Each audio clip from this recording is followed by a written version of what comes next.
multiples to look at for those stages? Yeah, for me, at a $50 million company, and some of that depends on the speed at which you got to 50, right? Sure. So if you told me that you got to 50 million in 2 to 4 years, I would be advising the company to be looking at a multiple of sales, right? And saying that's, I'd be looking at between 2 and 4 times sales, on that. I think when you get to 100 million, I think, again, it depends on the speed at which you got to 100 million and whether or not you can paint an avenue to go to 200 million, and you can convey that message. Then I think it gets a little bit tougher. I think at the 100 million, then it's a little bit of a toss up.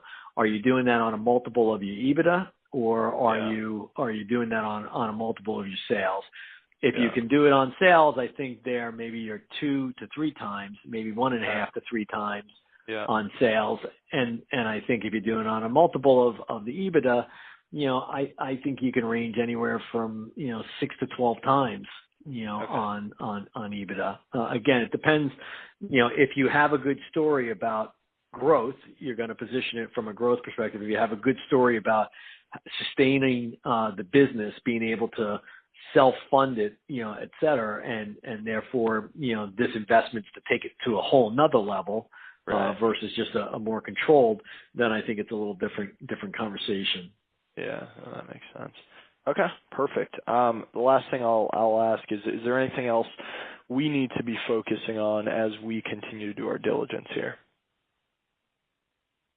Again, I would just suggest to you that you really look at who's the customer, what's the customer demographic that they're really targeting, and then understanding how they're going about doing that. Because, and I would ask them the questions as to tell us why your product is differentiated, right? And probe into that, right? So, right, because if you look at the product, if the product's not really differentiated and its marketing message, then you have to say, okay, well, then who are we talking to? And do I believe that demographic will continue to support that kind of marketing messaging? And I would ask the questions as to if that changes, how do you pivot, right? On that, and all the things you asked, which is, in good times and in bad times, right? When it's a recession, how do you pivot? And if you do, how do you pivot? What adjustments do you make in that? That's clear. So, I think it's similar to the question you're asking here. I think it's just a matter of peeling the onion back a little bit to make sure that you're comfortable that the business has some sustainability in the market. I mean, I think the market's there. Also, I always ask is, really for management, what's their objective? First of all, what ownership does management still have at the point you're investing? Are they still engaged enough? And then 2, what's their objective? Right? There are some founders that I've spoken to that are like, listen, I want to grow a company forever and ever and ever. And my view as an investor is, well, that sounds great, but I want someone who wants to grow it, to have an exit so I can get a return on my capital. Right? Not that you just, it's rare that, the forever and ever and ever pays off for anyone. Usually it's you've got to find some reasonable time to get a return on your investment.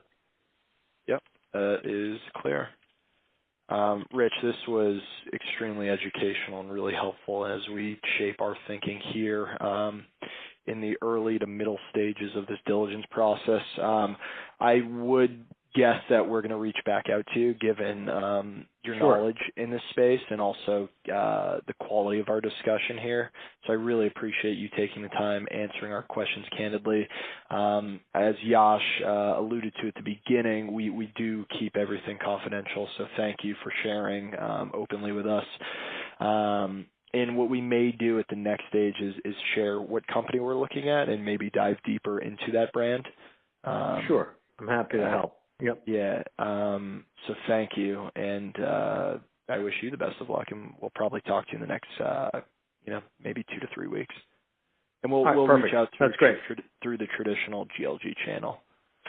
That's great. That's what they require. So that's great. But if I could be of further help to you, I'm happy to do it. So let me know. You've been a lot of help. So thanks.